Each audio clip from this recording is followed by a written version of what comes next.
Mugi is a loser who is desperate to clap his hot teacher. However, after realizing he lacks experience to get her attention, he decides to start clapping his classmates to farm XP. But before all this, on a quiet July afternoon, Hanabi leans over her teacher's desk, hoping to feel closer to the person who holds her heart, Narumi, her childhood friend turned homeroom teacher. Her daydreaming is cut short when Narumi himself walks in. Caught off guard, she tries to act casual, speaking to him with the same warmth she's always had. But now that he's her teacher, he gently reminds her to speak more formally. But before their moment can settle, the air shifts when a siren-like teacher, Akane, walks in. Everything about her, the way she moves, the effortless allure, draws a visible reaction from Narumi, and that difference cuts Hanabi deeply. Jealous, Hanabi bolts out of the room, only to bump into Mugi. Without her saying a word, Mugi reads the look on her face like an open book, and he knows exactly the pain of watching someone you desire desiring another. Without speaking, he leads her behind the school building. There, they share a kiss that is hungry, desperate, and soaked in sadness. Their lips meet in a rush of unspoken feelings, tasting each other's yearning. But even in that heated closeness, a truth settles between them, that this isn't love. She imagines Narumi in his place, and Mugi, in turn,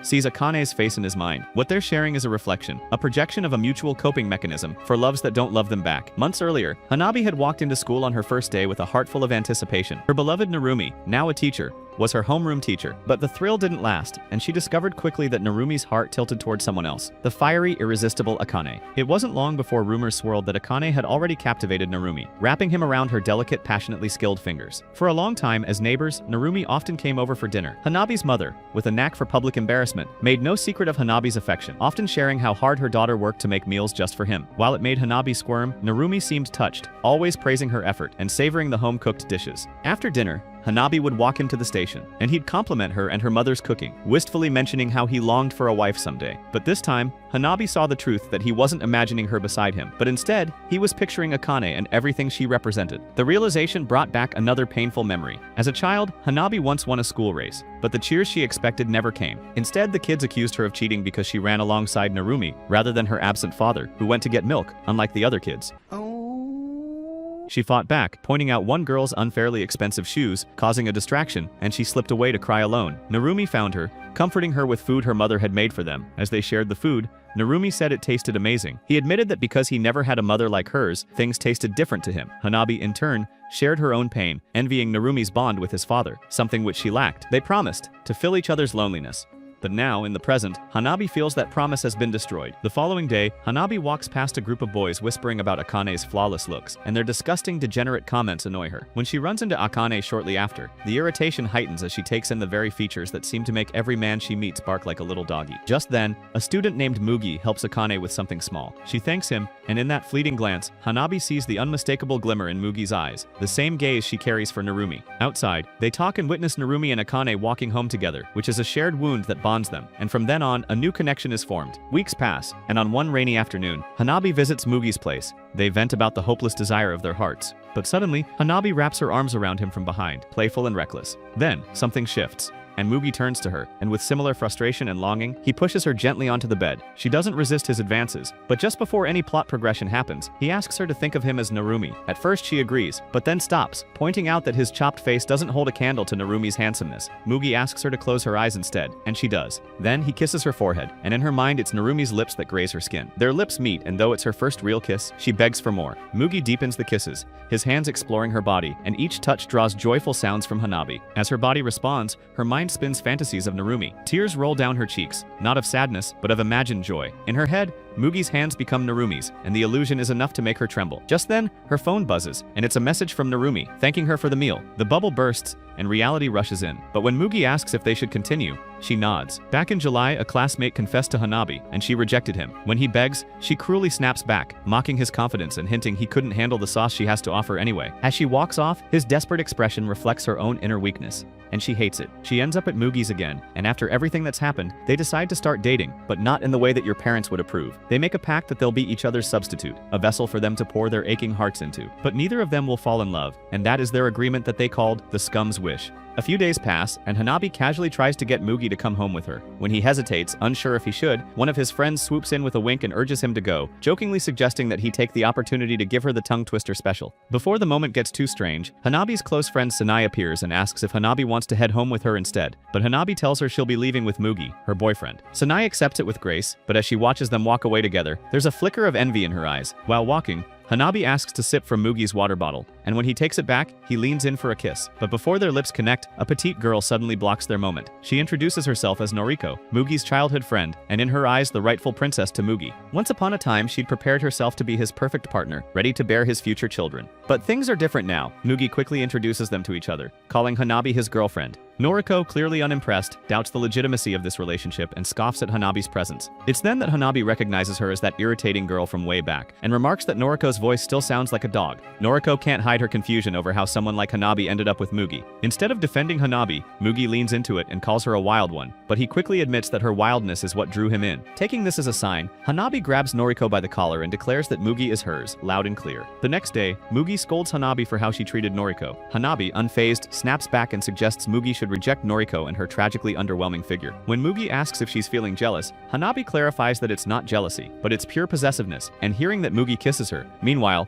Noriko rides the train to school, bracing against her own racing thoughts. She tries hard not to think of Mugi, but fails miserably. Once at school, she runs into him at the cafeteria, and when he buys her some bread, she throws her arms around him and confesses her love. At lunch, she joins Hanabi and Mugi, becoming the unwanted disturbance. When Hanabi offers Mugi a piece of fried chicken, Noriko snatches it out of spite. Hanabi glares and tells her to knock it off. Noriko accuses Hanabi of using Mugi, and while the two exchange heated words, Sanae overhears just enough to start forming her own doubts about what's really going on. A few days later, Hanabi assists Narumi with some teacher duties. Curious, she asks where they're going, and Narumi replies that it's the language lab. When they get there, Hanabi notices that they're alone. The realization hits that this might be the perfect moment to show Narumi that she's more than just a student. But before she can make a move, soft piano music seeps in from the next room. It's Akane, playing elegantly. Narumi begins to praise the music, praising Akane's skill, and it frustrates Hanabi. That frustration finds its way into a karaoke room where Hanabi and Mugi sing melancholic tunes together. At one point, Mugi suggests she give up on Narumi. She pauses, silent for a beat, then passes him the mic instead. They sing together, but midway through,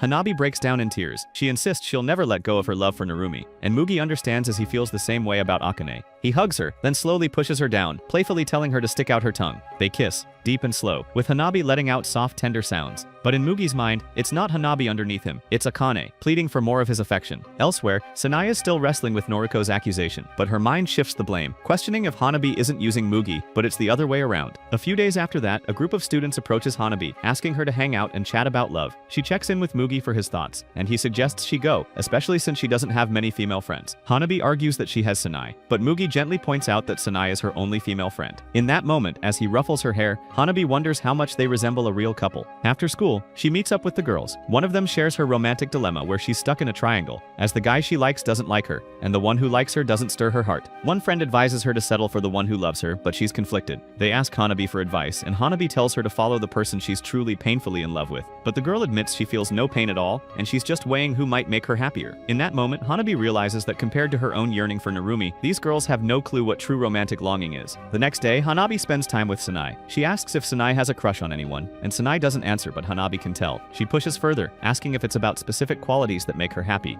But Sanae says no, and that it's not about what he gives her. It's something deeper, a strange, mysterious feeling she can't explain. Hanabi hugs her, moved, saying how much she appreciates her honesty. Flustered, Sanae short-circuits emotionally. With both girls wrapped up in their own secret affections, Hanabi suddenly suggests a sleepover, where they can spend the night gossiping about their crushes. Back at home, Sanae panics about what to bring, unsure how to prepare herself. When she finally arrives at Hanabi's house, she motivates herself to get ready, but is nervous for whatever might happen next. One chilly day in winter, Sanae was riding the train alone when a man began to press uncomfortably close to her. No one came to her aid until Hanabi appeared beside her, asking gently if something was wrong. Instead of answering directly, Sanae quietly handed Hanabi her exam paper. Sensing the situation, Hanabi quickly snapped a photo of the man, forcing him to retreat. When they arrived at the next station, the two parted ways, until Hanabi grabbed Sanae's hand and encouraged her to stop bottling up her emotions. That simple gesture made Sanae tear up. They walked side by side to the school exam center, and it was in that moment that Sanae first realized her feelings for Hanabi had shifted into something deeper. Now, in the present, Hanabi vents about her conversation with two indecisive classmates who couldn't choose between two guys. To Hanabi, it's emotional cowardice, but to Sanae, it's a strange kind of purity. Later, the two lie side by side on Hanabi's cramped bed. With Hanabi's warmth so close, Sanae struggles to sleep, her heart thudding with restraint. When their eyes meet in the dark, Hanabi pleads with Sanae to reveal the name of her crush. Overwhelmed,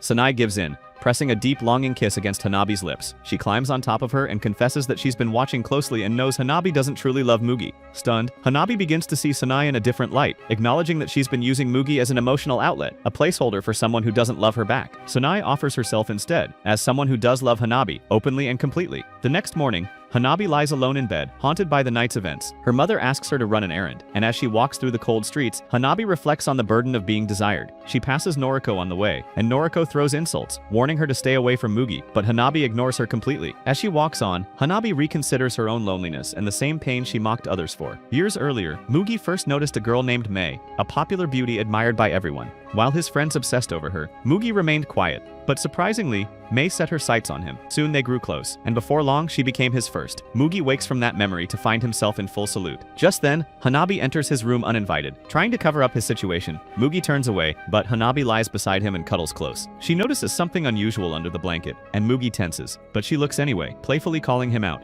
Embarrassed, Mugi admits what she already suspects, and hesitantly invites her to explore that curiosity. Just as she reaches out, Mugi's mind flickers back to Mei. Her voice, her eyes, her apology for taking his innocence, knowing he truly loved someone else. As Hanabi starts to touch him, Mugi stops her, telling her he won't be able to restrain himself. But Hanabi, equally conflicted, asks him not to hold back. It's her first time and her clumsy attempt makes Mugi nervous. She laughs, apologizing for the rough grip, and he guides her gently. Despite the awkwardness, Hanabi watches his reactions closely, fascinated by how vulnerable and endearing he becomes in those moments. She finds it odd that intimacy with Mugi comes so easily, yet with Sanae, she hesitates. Afterward, as Mugi rests, Hanabi, now wearing his clothes, tells him how natural it feels between them, as their physical bond has become a strange comfort. She climbs on top of him to get him out of bed, but then something cracks. Hanabi breaks down in tears, and she tells Mugi she wants to try loving him for real. He doesn't answer with words, but just with a smile. Later they head to a diner and share a quiet meal, but their peace is short-lived. Akane walks in, arm in arm with another man.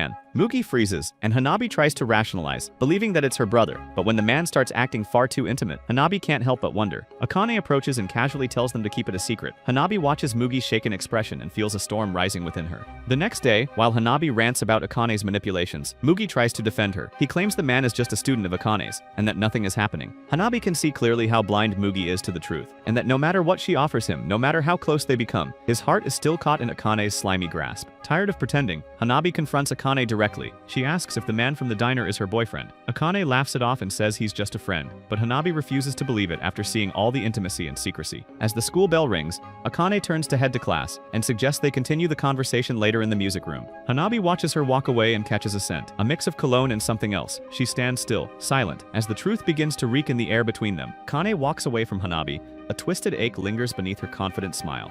She isn't seeking comfort or victory, but she's chasing the broken look on Hanabi's face when everything crumbles, one that shows the shattering of her innocence and a fragile heartbreak. For Akane, there's nothing more intoxicating than being desired, even more so when that desire is already someone else's. It all began years ago when a boy once approached her at school. She recognized him immediately, as he was the one her close friend had harbored feelings for. Akane knows that she should have stepped back, offered support, but a voice inside whispered something different. Instead, she leaned in and flirted with him, as her friend stood right there. Her friend ran off in tears, and Akane chased her, only to be met with an apology. The girl had said Akane belonged with the boy, and that was the moment something changed in her. She vowed never to be the one left behind again, and discovered a disgusting, cruel pleasure in taking what wasn't meant for her. The night at the diner, the boy Hanabi and Mugi had seen her with Takuya held her tightly as they lay in bed. She asked him if he was still with someone, and he told her the relationship had ended. That single answer drained all of Akane's interest, as Akane only found thrill in men who were loved, men who still had strings attached. Without that, there was no appeal for her. When he tried again to initiate something, she agreed, but inside she despised every second of it. At school, Akane noticed how Hanabi always watched her interactions with Narumi, eyes silently clinging to him. Hanabi, so admired, so radiant in others' eyes, was someone Akane quietly resented. Her envy twisted into strategy. She would always make sure to approach Narumi in Hanabi's line of sight, just to test her reaction. But when Hanabi simply walked away with that unreadable expression, it enraged Akane. She needed to see the devastation, the heartbreak, as it was the only thing that made her feel victorious. In the music room, Narumi waited for Akane. He sat with a calm exterior, reflecting on his feelings as an ordinary man, haunted only by the hope that his late mother would be proud of him. Months ago, on his first day at school, he had spotted a woman with long hair flowing in the breeze, who reminded him of his mother. That woman was Akane, and from that moment he was drawn in. Later, when they met officially in the staff room, Akane's innocent act disarmed him completely, and he fell for her from the start. Now, in that quiet room, Akane enters. Narumi turns red, overwhelmed, as his heart can no longer hide behind duty. He confesses to her openly, and from behind the door, Hanabi listens, listening to every word. And Akane, knowing full well she's being watched, smiles. Hanabi flees, slipping into the language room, not crying but blaming herself for everything. For not saying anything, for not fighting, for letting her love go unspoken until it was too late. She heads toward Mugi's house, craving warmth. But halfway there she stops, realizing that going to him now would only be using him again. And she doesn't want to break someone else just to soothe her pain. As she turns to leave, a familiar voice calls to her. It's Sanai. Hanabi, startled, asks if she was following her, and Sanai admits it. Without thinking, Hanabi wraps her in a hug and apologizes, saying that she's sorry for not recognizing her feelings sooner. They both start to cry. Sanai reassures her that it's okay, and gently kisses Hanabi. And this time, Hanabi doesn't pull away. They end up at Sanai's place that night. Sanai hovers over Hanabi, trembling with the desire she's kept buried for so long. Hanabi admits she's scared, as it feels strange because Sanai is her friend. Sanai nods, softly saying she knows she'll never have Hanabi's heart. Still, they kiss again, and as Hanabi starts to tear up, Sanai pulls back, suggesting they stop. But Hanabi shakes her head, saying that she needs this because Sanai matters too. Deep down, Sanai understands that Hanabi is acting out of fear of loss, not love, but she accepts it, even if all she can have is this fleeting closeness. As they continue, Hanabi imagines another world, one where she confesses to Narumi, but in her fantasy, he doesn't take her seriously. He never did. Later, Hanabi quietly remarks how good Sanai's touch feels. Sanai hugs her, whispering that it's because she loves her, and love makes every touch meaningful. In the silence that follows, Hanabi slips into a vision, a dream, or a warning, where she imagines herself standing in the rain, alone. Her younger self appears, cruel and honest, accusing her of using Sanai's love just to fill her own emptiness. The vision stings to her because it's true, and that she's done exactly what Akane always did. But instead of pushing it away, Hanabi accepts the truth that she's no different than the one who hurt her. She chooses not to dwell in guilt, but to evolve. Because now she understands that she'll become the kind of disgusting, vile person who can face Akane and beat her. Years ago, after Hanabi's father walked out of their lives to get milk and a new wife, her mother collapsed into tears night after night. Watching the breakdown unfold in front of her, Hanabi made a silent vow that she would never cry again. But one day, overwhelmed by the hollowness in her chest, she ran away from home. Alone in the cold, surrounded by silence, she felt utterly invisible, but then Narumi found her. He brought warmth back into her world, and she threw herself into his arms and sobbed, while the promise she made to herself unraveled in seconds. Now in the present, Hanabi finds herself wondering why someone who once saved her heart would be the same person to crush it. She wakes in bed beside Sanai, haunted by fragmented memories. For a brief, terrifying second, Sanai's face becomes Akane's. The illusion vanishes, but the dread remains. Elsewhere, Mugi sits with his own thoughts, and he has known who Akane truly is for a long time, even when Hanabi once tried to warn him, but he refused to see it. Years ago, after a clumsy night with Mei, she confided in him something disturbing, that Akane was playing games. To prove it, Mei brought him to a hotel corner, and pointed out Akane, stepping inside with an old prune for some old hanky-panky. Mugi watched in disbelief, and that night, he cried himself to sleep. The next day, Akane showed up like nothing had happened, tutoring him as usual. When she removed her coat, Mugi noticed that she was wearing the same clothes from the night before. They shared cake, and she wiped frosting from his lip and offered him to lick the rest from her finger. Mugi, repulsed yet powerless, played along while his attraction battled against his disappointment. Later, when he told Mei about it, she bit his ear in frustration. At the time, he didn't understand it, but now he wonders if maybe she was jealous. Thinking of Hanabi now, he imagines what she'd say if she knew about this twisted fixation. Probably something like calling him a fool for thinking with anything other than his head. That thought amuses and unsettles him. He picks up his phone and dials Mei. Then they meet, and she doesn't waste time before asking if they're going to a hotel for some domain expansion. Mugi nods, though his heart isn't in it. Inside the room, it's all too familiar. Mei lies beside him and remarks that now that he's had what he wanted, they're even. Then she walks out without saying goodbye, and Mugi is left alone again. The next day, he finds Hanabi on the school roof. They sit together, discussing summer like two people trying to pretend nothing's changed. Hanabi can feel the rhythm of their relationship shifting constantly, one moment close, the next distant. It used to frighten her, but not anymore. After what happened with Sanai, she doesn't feel the need to depend on Mugi, but still, something in her stirs. She climbs on top of him and kisses him fiercely. Mugi responds, and for a moment, they lose themselves in each other, until both admit they've been with someone else. Oddly, they're not upset, and there's no jealousy, but just shared understanding. Elsewhere, in the music room, Akane is waiting when Narumi arrives. She still hasn't responded to his confession.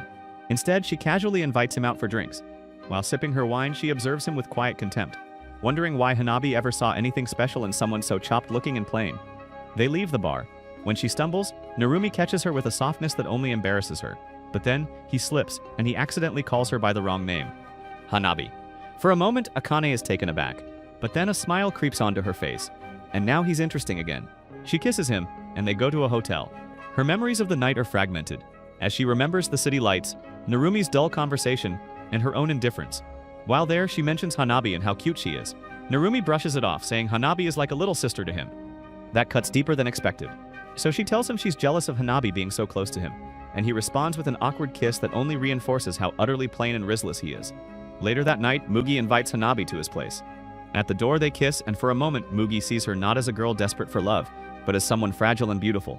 The thought twists something inside him, an urge to possess her, to mark her. On the bed, he notices a faint kiss mark on her collarbone belonging to Sanae.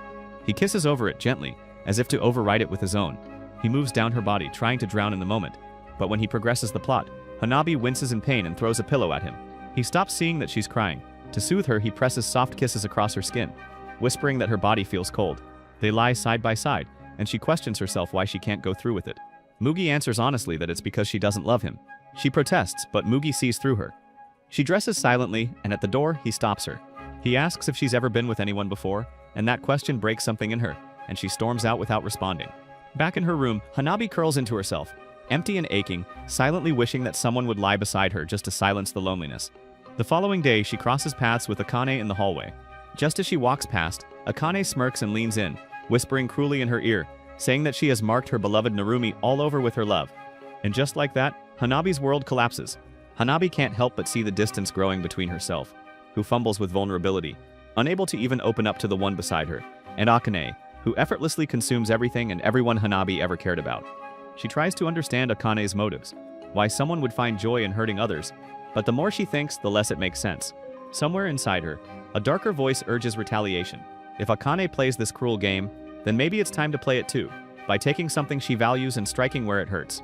The thought alone horrifies another part of her, a gentler part, one that whispers, becoming like Akane won't heal anything. But Hanabi is tired of being hurt, and she's tired of watching others win. So she quiets that softer voice and decides that if revenge is what it takes to feel something, then so be it. Her first move is to accept Mugi's offer to be together. He lights up, thrilled, kissing her as if their shared confusion had always been love. Soon after, Hanabi seeks out Sanae, determined to tell her the truth about how she's chosen to be with Mugi and can't keep leaning on her anymore. It's a painful conversation as she doesn't want to use her.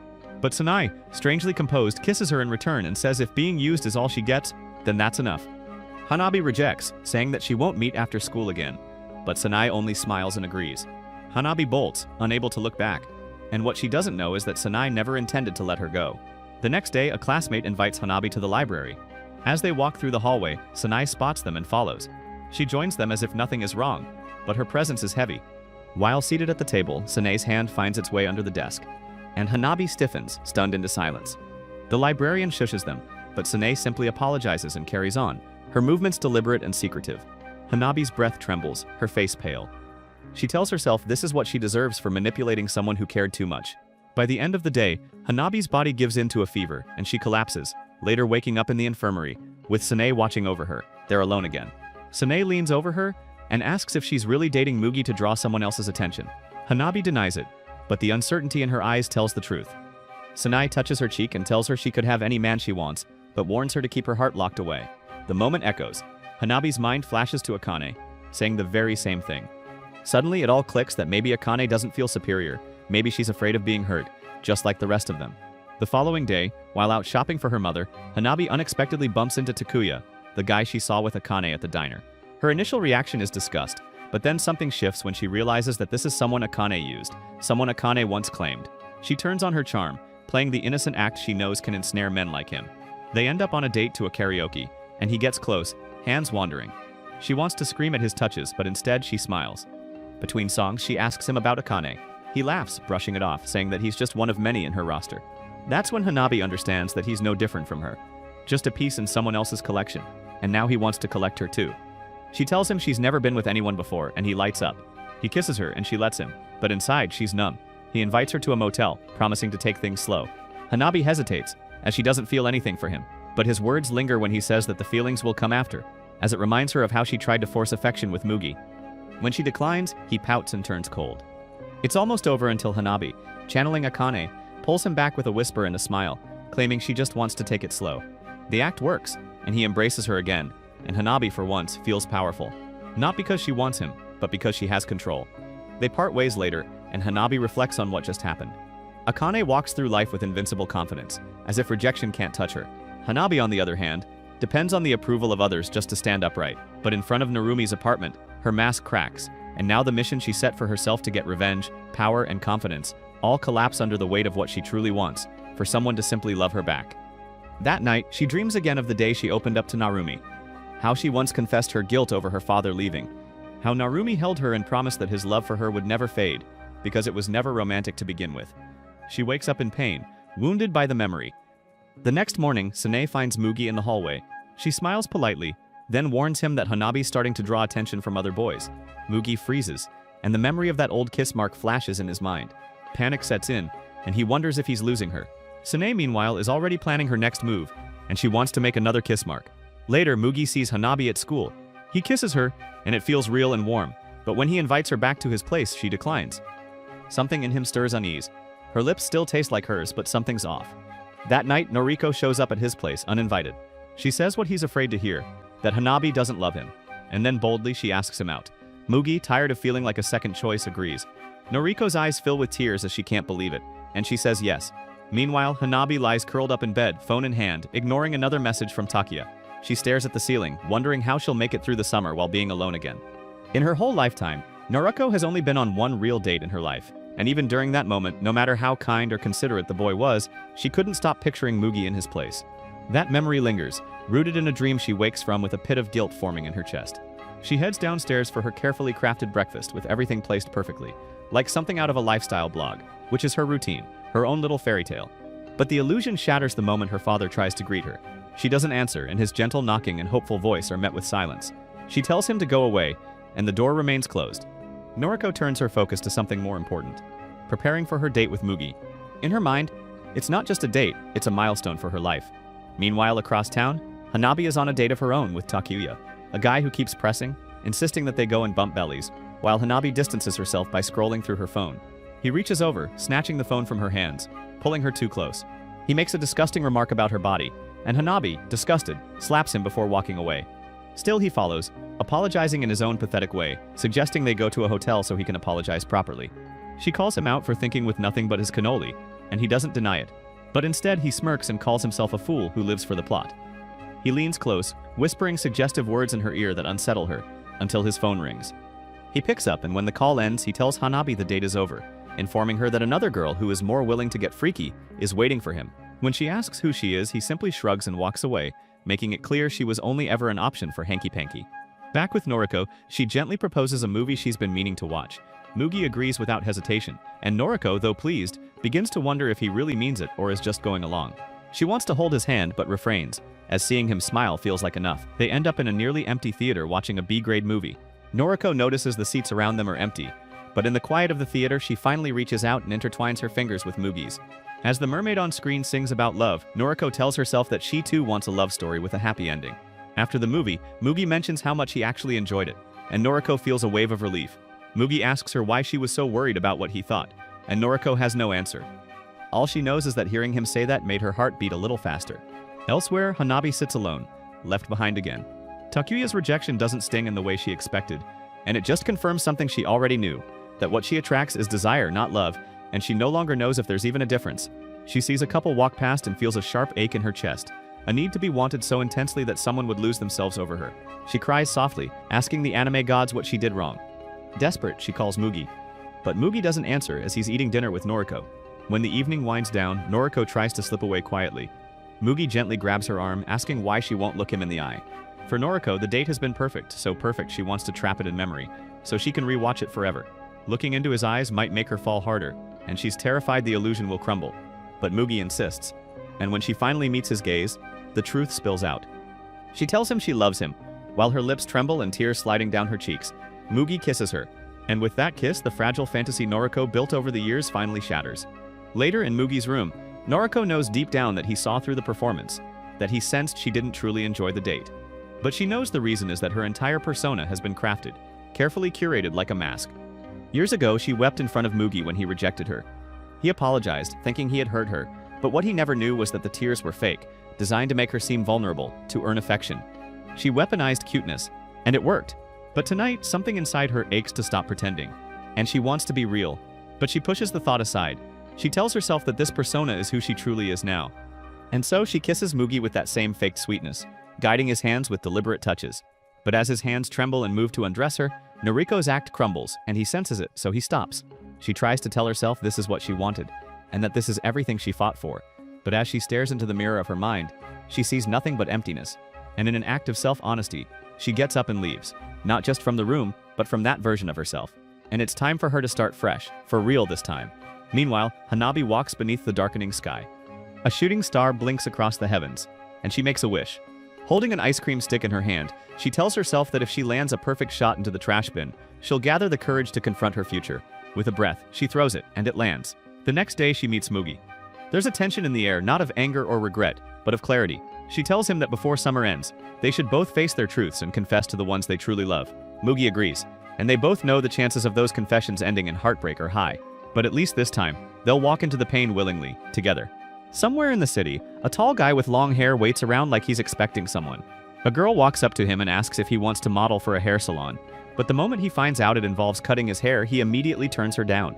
Right then, Sanai shows up and calls his name, Atsuya.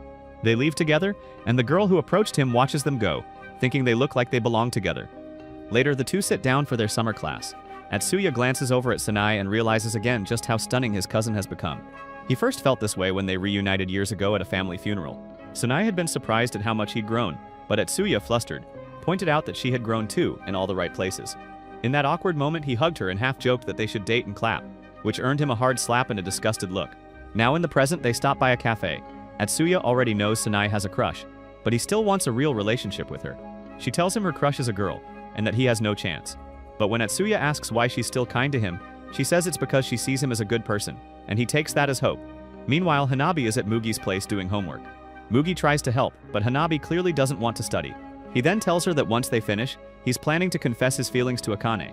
That inspires Hanabi to consider doing the same with Narumi. Hours go by, and instead of finishing homework, they end up in a plotful position with Mugi on top of Hanabi. They kiss, but Mugi pulls away, saying he's nervous about confessing to Akane.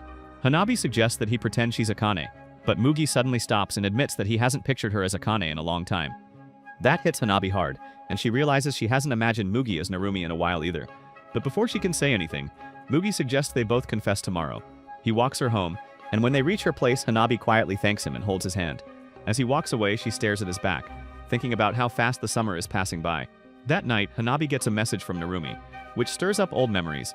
She thinks back to the time they celebrated her enrolling at his school, with him as her teacher. He had cried then, realizing how much she'd grown. He held her hand as they walked, just like he used to when she was little. That memory has always been precious to her. To Hanabi, Narumi is the most important person in her life, so she messages him, asking to meet up, and he agrees. On the other side, Mugi does the same with Akane, both ready to finally confront their feelings. A few days later, Mugi and Hanabi meet up before their confessions, and plan to regroup afterward that evening. Suddenly, Mugi hugs her, catching her off guard. Her heart races, but oddly, the hug helps calm her nerves. That night, Hanabi dreams about holding someone's hand, but when she wakes up, she can't remember whose hand it was. Meanwhile, Mugi meets Akane. He's prepared to get rejected. But before he gets to the point, Akane says she's thirsty and wants to chat at a cafe. Once they're there, she takes control of the conversation, and Mugi starts falling for her spell again. But he finally musters the courage to say that he loves her. Akane responds that she likes him too, but Mugi doesn't buy it, and he accuses her of being fake. Deep down, Mugi knows his heart belongs to Hanabi, but when Akane insists that her feelings are real, he gives in. Even though his gut tells him Hanabi's the one, he still ends up in a hotel room with Akane.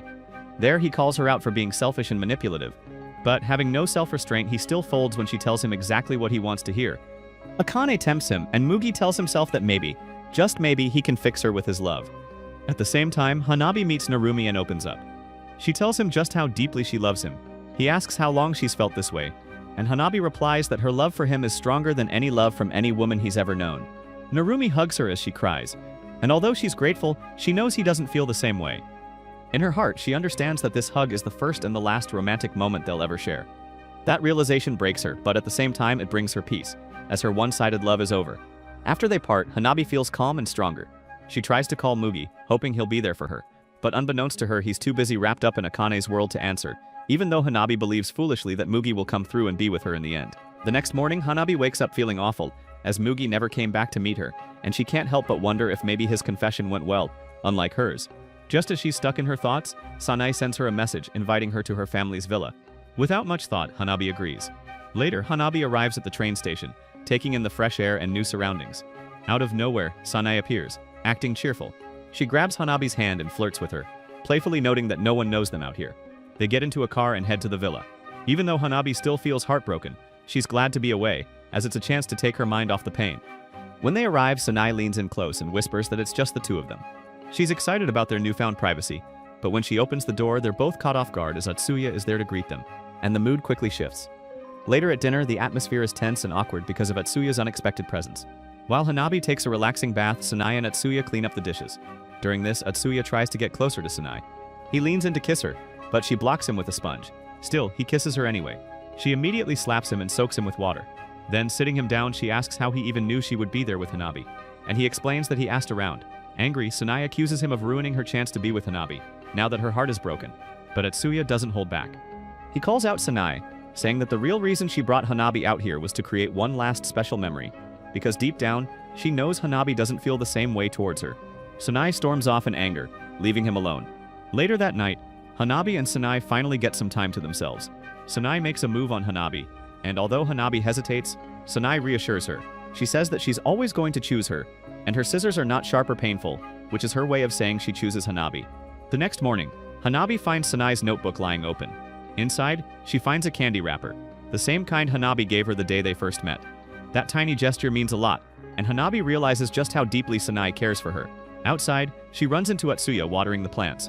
He asks her to go on a walk. As they stroll, he gets serious and tells her to stop playing with Sanae's heart. He tells her Sanae isn't a toy, and Hanabi listens, already knowing that, but the weight of his words makes her think even more. During the day, she spends time with Sanae. They go shopping, and later relax at the park.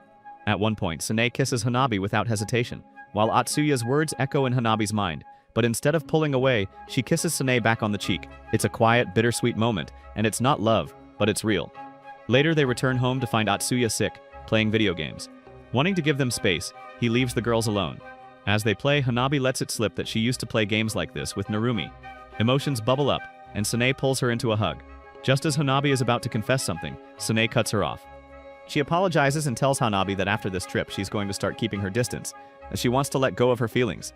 Sanae steps outside, but Hanabi runs after her, crying in the rain. She begs her not to walk away, even if it's just as friends. Sanae gets angry, saying Hanabi doesn't understand how painful that is to stay friends when she loves her so much. She tries to push Hanabi away, but Hanabi refuses. She pleads with Sanae to let her in, and to show her the real Sanae, Hanabi promises she'll wait no matter how long it takes. Eventually, Sanae gives in and hugs her. She tells Hanabi she loves her and will try to change. They kiss once more, holding on to that final shared moment. The next morning, Sanae takes care of Atsuya, who's still recovering. He thanks her for trying so hard, and jokingly he reminds her that since things didn't work out with Hanabi, he's still around. This time, Sanae doesn't shoot him down, and she tells him she'll think about it. Meanwhile, Hanabi heads home with a sense of peace. She doesn't have all the answers, but she feels ready for what's next. When summer break ends, she returns to school with a fresh start. Later, she passes by Noriko, who's eating lunch. The two exchange snarky comments, bonding over the fact that they were both rejected. But unlike Hanabi, Noriko seems to have moved on from Mugi, which is something Hanabi can't help but deep down both admire and envy.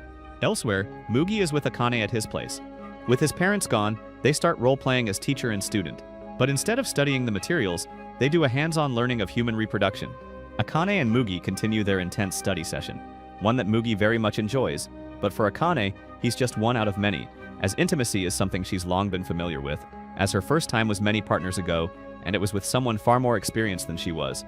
Still, she enjoyed pretending to be innocent, knowing it only drove the other person wilder. For her, nothing matters more than being wanted. With that feeling of being desired is something she's chased her entire life, and it's the one thing she believes she truly understands. The next morning, Akane lies beside Mugi and quietly asks if he finds her boring. She admits she never had the kind of purity Hanabi once had, and she expresses that she knows how pitiful that question sounds but asks it anyway. Mugi doesn't hesitate. He tells her she's amazing just the way she is, and that her confidence and control over situations completely overwhelm him. She kisses him, but deep down she knows she feels nothing for him. Mugi, on the other hand, is smitten with her, and she's fine with that imbalance. Later, Mugi invites her out on a weekend date, but she declines, telling him that this weekend she's spending time with Narumi. She's aware it makes Mugi jealous, but it doesn't faze her, as her only concern is remaining desirable in their eyes, and that's all she's ever wanted. Mugi, however, knows exactly the kind of person she is, and he reflects on how pathetic he feels for still being so drawn to her. That same day, Mugi overhears some classmates discussing cheating in relationships. One student justifies staying with a partner who cheated because she believes he still loves her. The conversation strikes a chord, and Mugi thinks of Akane and decides to confront his feelings. He meets Akane in private and asks her not to go out with Narumi. She responds by stepping closer, teasing him. Her knee touches his leg as she describes what he imagines where Narumi takes her in ways that twist Mugi's jealousy tighter. Mugi reacts, kissing her and pushing her down. But even then, Akane stays in control. Mugi realizes that, unlike her, he's terrified of being rejected by someone he loves. He walks home alone, accepting that Akane may never be capable of loving someone deeply, and that his feelings for her are only going to leave him hurt. That weekend, Akane meets Narumi for a date at the aquarium. She's irritated, questioning why he hasn't taken her to a hotel like other men would. They've been on so many dates, and only once did they sleep together. And even then she had to initiate it. She's frustrated by the dynamic, feeling like she's the one chasing him. In that moment, she decides she no longer wants Narumi. After the date, she apologizes to Hanabi in her mind for taking Narumi in the first place. Narumi offers to walk her home, but she declines. As she turns to leave, Takuya suddenly shows up with a girl by his side, and loudly accuses Akane of being with yet another guy who fell for her fake and vile acting. His date tries to calm him down, but Takuya keeps going, throwing insults and calling out Akane's dirty past. Akane imagines telling him off, punching him in the face and roasting his existence crispy. But instead she stays quiet. Takuya turns to Narumi and calls Akane a woman used by countless others. Rather than deny it, Akane admits it all. She calls herself every degrading name under the sun, not out of shame but to push Narumi away. She says that this is who she is and always will be, but Narumi doesn't leave. He gently grabs her hand, pulls her into a hug, and tells her it doesn't matter to him. When she asks why he's okay with it, he tells her with confidence that maybe he's the one who can change her. She thinks to herself that he's turning into someone bold, someone unafraid of who she really is. And when he asks if this will be their last date, she finds herself saying no, which surprises her own conscience. Later in the bath with Mugi, she casually asks him if he'd be jealous if she slept with someone else. He says yes, which makes her think about how differently Narumi responds. Mugi asks her in return if she's ever jealous, and she tells him no, joking that no one could compare to her anyway. But even with all the time and attention he gives her, Mugi knows she will never tell him that she loves him. With thoughts of Hanabi still lingering in his mind, Mugi begins to realize that it's time to move on. After everything, including what happened with Noriko, he sees more clearly now that what he really wants is someone who will love him back, and someone who will say those 3 words and mean them. One morning, he wakes up with tears in his eyes. Seeing Akane at his desk, he hugs her from behind and asks if she'll go on a real date with him. She tries to brush it off, tries to avoid the subject, but Mugi insists. This time he wants to face the truth, even if it hurts, and to his surprise, Akane says yes. In her head, Akane has never felt guilty for hurting people. She once cheated on a boyfriend, and when he confronted her, she felt nothing, and she moved on to the next guy without even blinking. One after another, she went through flings, always chasing desire, but never feeling satisfied. That changed when Narumi entered her life, as for the first time in her life, something about her mindset was challenged. She wakes up on a train, with Narumi seated beside her. They're heading to a hot spring for their date. Teasing him, she makes a bold joke, but his awkward and nervous reaction throws her off. She's used to people responding with lust, not embarrassment, and it makes her wonder why Narumi is so different. When they arrive, they stop to get some ice cream. Akane isn't putting on her usual act, and Narumi notices, so he encourages her that she should always be herself. While she brushes it off with sarcasm, his words linger. Without thinking much, she offers him her ice cream, and when he takes a gentle bite, something in her shifts. She doesn't understand why his soft, sincere energy feels so unfamiliar to her soul. Later, they settle into their room. Narumi looks out the window, admiring the view, while Akane is more interested in hanky-panky. She pulls him close, expecting him to follow her lead. But instead of giving in, Narumi blushes and backs away, feeling overwhelmed. Akane is confused by his reaction, as he's already been with her before, and she questions why he stopped. She remembers that their first time together happened while he was drinking, and that memory reminds her how different this moment is, and how clear and intentional he's being. Meanwhile, Narumi takes a moment for himself at the hot spring. He's appreciating the calm, the company, and the strange beauty of being with someone like Akane. On his way back, he accidentally breaks his glasses. But when he sees Akane standing there, her presence is so vivid and striking, he realizes he doesn't need them to see her clearly. They sit down for a drink. Akane, still unsettled by her emotions, asks him if he's really okay with her lifestyle, but Narumi doesn't quite understand what she's getting at. Frustrated, she spells it out, asking if he can accept her for the hoe she really is, who has flaws and all. She demands that he hate her for her behavior, and says that she'll hate him if he doesn't. But Narumi just smiles softly and tells her he won't. He says he still cares about her, no matter what her past is like.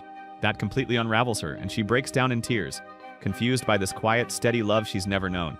Narumi holds her and comforts her, reassuring her that her past doesn't define her in his eyes. In that moment, he remembers his late mother and how she carried her own complicated beauty. He sees a little of her in Akane, and he embraces it. He gently removes her hairpin, kisses her, and undoes her robe. He doesn't want to repeat the mistakes he made with Hanabi by rushing in without understanding. But this is different. As with Akane, it feels mutual. As they come together, she feels something she never has before, a real connection, and for the first time she feels seen and understood. The next morning they wake up with hangovers from the night before. As they take in the morning air, Narumi suddenly asks her to marry him. Despite all her experience with relationships, Akane is stunned, but she says yes. She even warns him that she might still make mistakes, but Narumi tells her that it doesn't matter, and what matters is that he wants to be with her. A few days later, Akane meets Mugi for a casual date. For Mugi, it's his way of getting closure.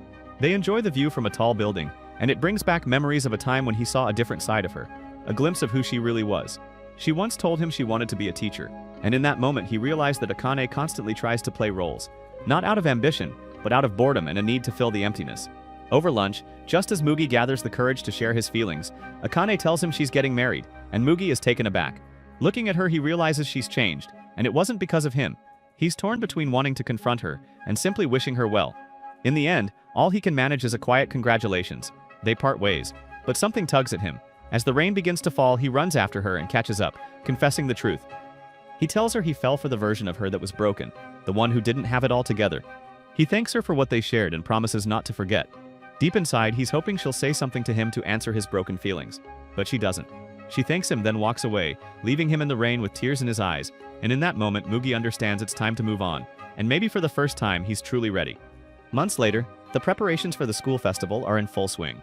Hanabi stands by a vending machine, grabbing a drink, when her classmates call out to her, asking if she wants to help with the event.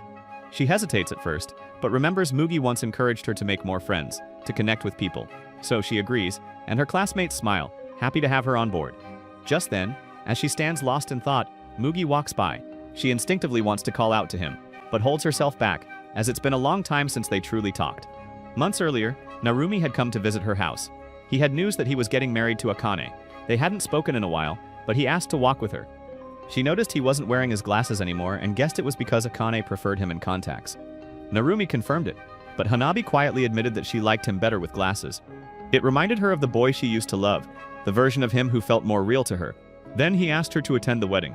Despite the emotional sting, she promised she would, and they sealed it with a pinky promise.